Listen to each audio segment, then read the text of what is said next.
Hey, what's up, guys? And welcome to the Red Army Stand. This is your latest Manchester United news. Well, guys, first up, guys, I know there's nothing to do with United, but I hope people are a bit this morning. Obviously, guys, the very shocking news this morning that the legendary um actor, actor and stand-up comedian sadly passed away this morning unexpectedly, peacefully. Mr. Paulo Grady. Also did the stand up as the legendary Lily Savage, which I've got a new one here. There will never be another Lily Savage again, and I'm hoping. Well, I just can't believe it. It was one of my favourite, and I don't. As you know, I'm not a fan of Scousers, but he was one of the most lovable Scousers going. Absolutely fantastic. There'll be never another Lily Savage again. I feel like putting it in there, guys. So, everyone in Battersea, you've lost a great legend there. Um, but first, guys, first before I go on about this 80 million for Harry Kane, which I only put that as a thumbnail, but I'll talk about it a bit. I do want to talk about this, guys. It's just coming now, guys, and he absolutely deserves this, and I cannot wait to say this. It's official. Sir Alex Ferguson is set to be introduced into the Premier League Hall of Fame. Right, guys, it shouldn't be about indicated he should go into the Hall of Fame, guys. We had him for 26 years. He won 38 trophies under United, right? He was on the verge of bankruptcy going towards the late end of 80s, right? He brought us back, came to Madrid, brought us back and won 38 trophies altogether for us, right? So it doesn't matter if he has had a few things to say as well. Which I can't wait to read it. And I actually do want to read these. My job was to send the fans home happy. United's history and my own expectations were the things that drove me. And then I had to try to develop all my players with the same expectations and make sure we could go out and achieve them. And someone's put, and I'm going to give him the biggest shout out ever, Dev Bridgebrower, mission accomplished boss, in which it was, guys, it was mission accomplished because he came to United at the lowest point of United, but I think I don't know. No, I'm not saying that the previous managers were shit. Well, one of them were. I think it was Farrelly, Farrelly, whatever his name is. I didn't rate him as a manager. And he did. He came to Old Trafford, guys, and smashed it. Obviously, he did smash it. Yeah. I'm reading these because I think it's worth a read. These ones are worth a read. Oh, if David Moyes says so, I won't do it. I feel Arsene is a very worthy induct as he transformed Arsenal Football Club finance. Yeah, which he did. They became a tough team to compete with, and we both wanted to win, which motivated us further. Which it were.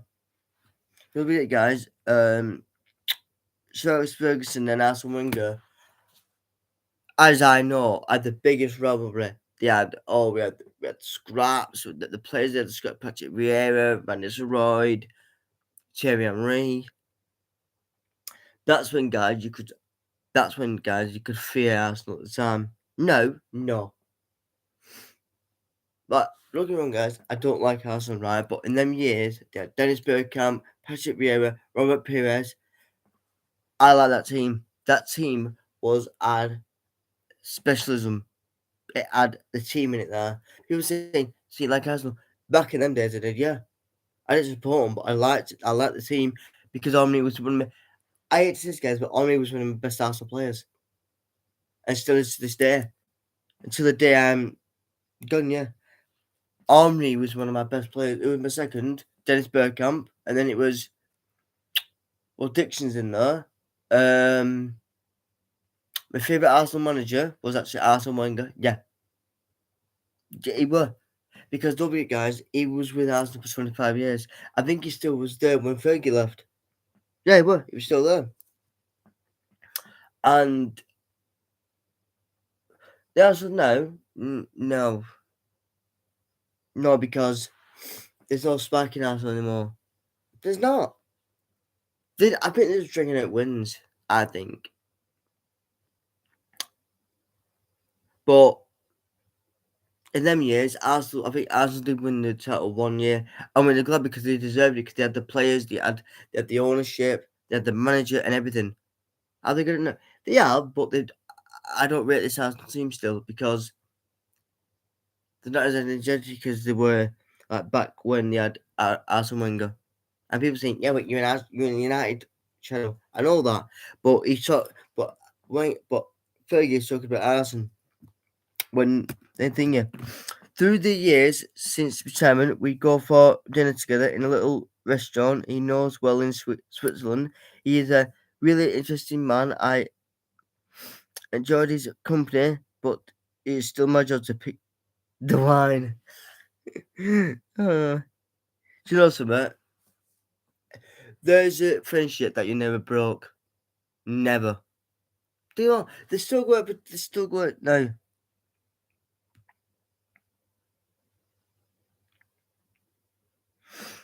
That's what I mean. Someone just put there. They're still they had the fiercest rivals, but rivals aside, guys, these two were the most biggest, iconic managers in world football. They were. As they were the only biggest ones there at the time. Yeah.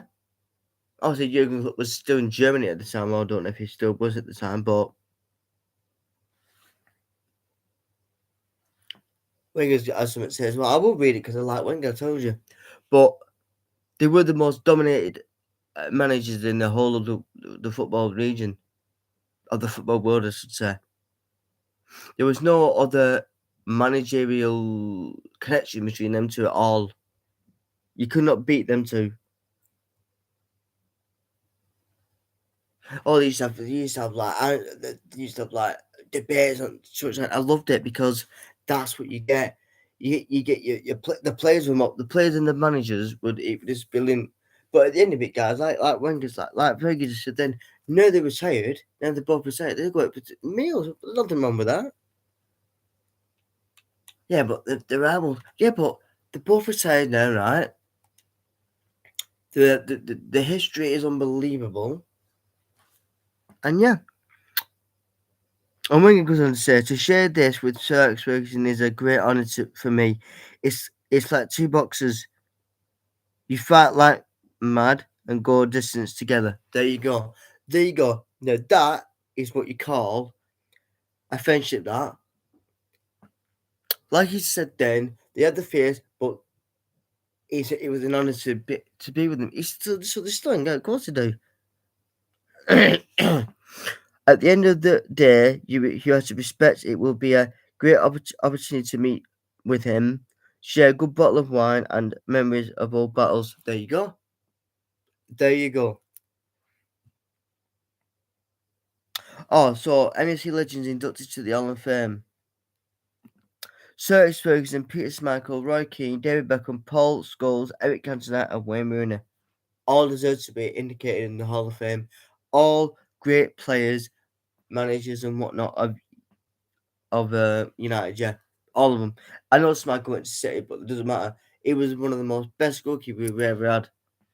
Someone said, "What about Bartes?" I went, "Don't bring Bartes into the same equation. It was shit. You're crap." And also, Everton Anchors also spoke about Fergie, which I'm going to read as well. You feel it every day because he left a legacy at MFC. Is Alex Ferguson. He set the highest standards, the highest values, and brought the winning. And the same guys coming to Heavy just gets it, obviously, because, like I said, guys, Eric Ten Hag, when he came to the team, right, he didn't know. He said he would have put it. He said he rewatched the was it the treble winning side in 1999. He did it, and he said he watched it. He said he watched some games with Fergie in it.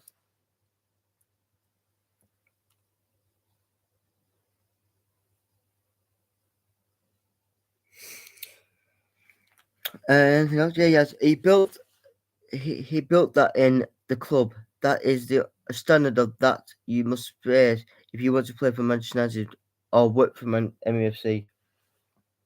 If I was at Everton, I know giving the most biggest hug or high five because he's not trying to do the legacy, but with Everton, guys, is saying that I think he grew. I think he grew up watching some games as well. Tonight he said.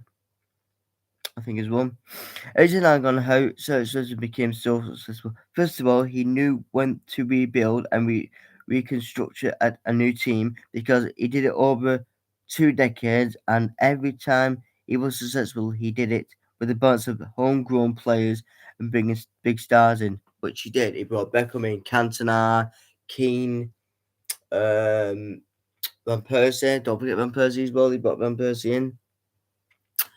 Nistelrooy, Irwin, Severa, Wayne Rooney. He did bring Wayne Rooney in. Don't forget, he did bring Wayne Rooney in. Ronaldo. Who else? Yeah, Stam. Yeah, Stam. It goes on and on, guys. It literally goes on and on. And also, before we read this, that was always one of his Sir Alex Ferguson's most important qualities. That the team is always above any individual. It's difficult to construct one winning team. He did that many times over 26 years, which he did.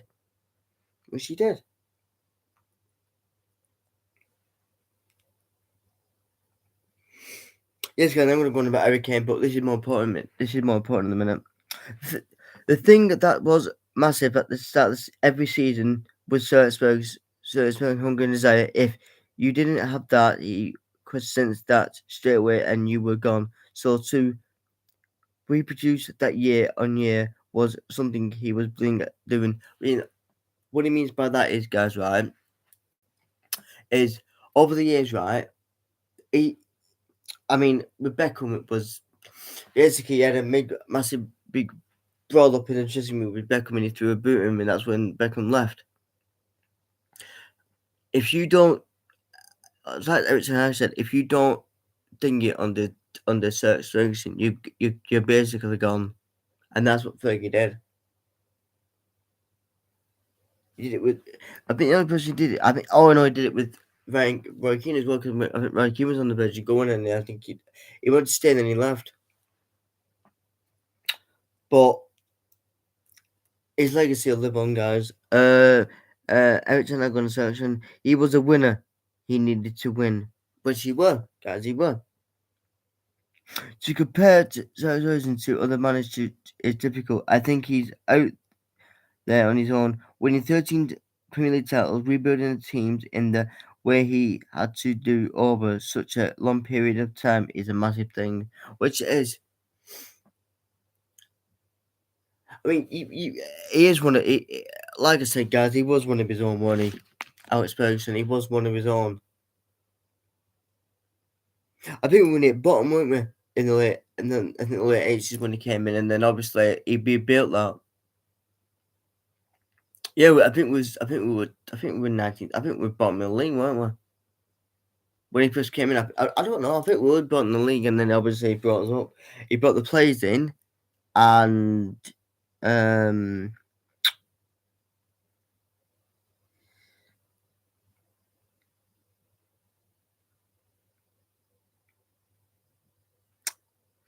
what's this about? And also, guys, as well. Obviously, Scott McTominay scored yesterday. I watched the highlights yesterday. And he scored 2 goals, right? I know everyone on Twitter is going, let's put him up front. For one, why? Well, because he scored 2 goals.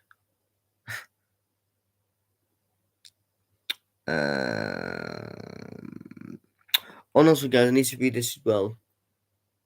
Yeah, a bit about Scott McTominay. David De Gea has turned down his first new contract offer for MUFC. Expectation is that the deal will be agreed reduced salary, but negotiations ongoing.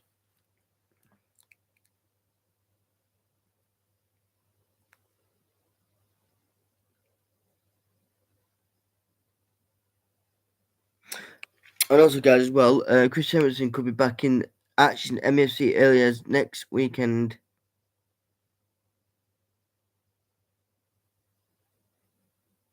Everything has been out since suffering an ankle injury since late January. Yeah, because of Andy Carroll.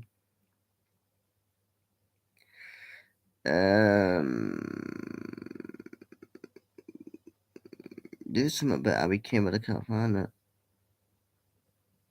Oh, Daniel Levy hopes the manager he will appoint to replace Antonio Conte will be big enough name to persuade Harry Kane to stay, but it's understood that Kane will. Yeah, this is what I mean. This is what I mean, guys. Right? I'm just gonna have to read this right now because Daniel Levy is a pain in the backside, guys. I'm sorry, he is. He's a pain in the backside when it comes to transfers.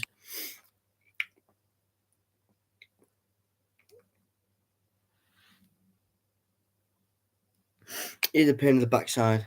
When it comes to transfers, he's a pain.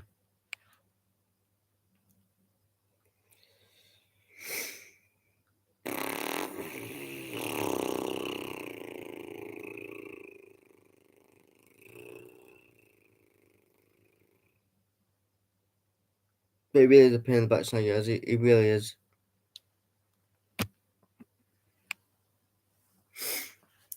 So, because when City wanted him, right? City did want him because obviously when Aguero left, he wants to go, and then obviously I think they got a hound. I think they didn't, and they said I don't want to go now. Then that's what I mean, guys. This is the only problem with Harry Kane.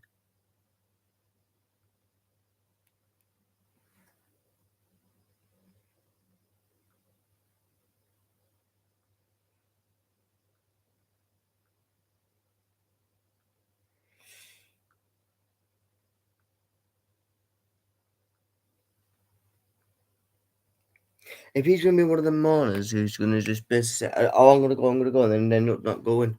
So all I said to that, guys, is just stick with Osman. I think Osman is probably at 150 million. Kane, I think the actual market for Kane is 80 million, but I think they're saying 100 million. He's not. Because if he's got one more year left his contract, right? Basically, guys, if he does another year, if they leave his contract till I think he's at the summer, his contract's done with, and he's gonna be free, isn't he? But you don't know, guys, do you? But like I said, guys, when am I back? I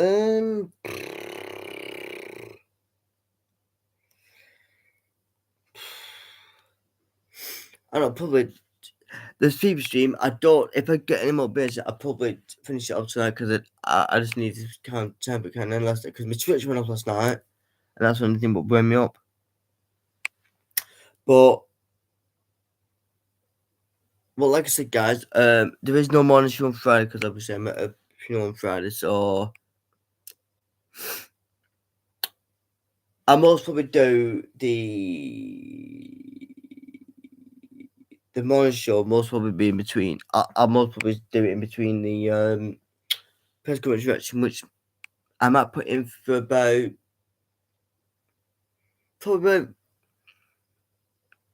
I might put it in for about 5 o'clock ish, 5 o'clock ish.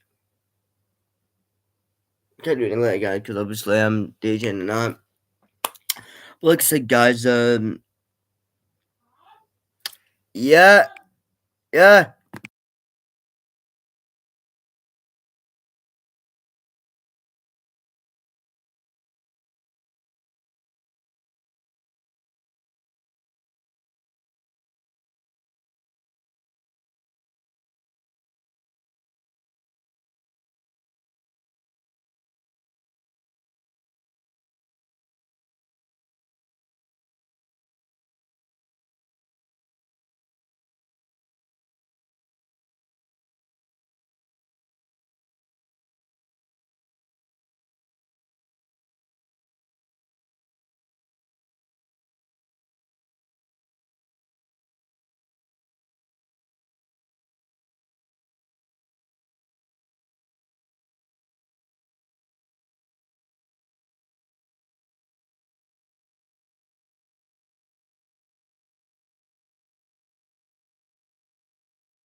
like I said, guys, I'm also be back later on today anyway. If not, I'll be back in the morning anyway. Until then, guys, have a great day night wherever you are. Smash a like, and I'll see you again. Ciao.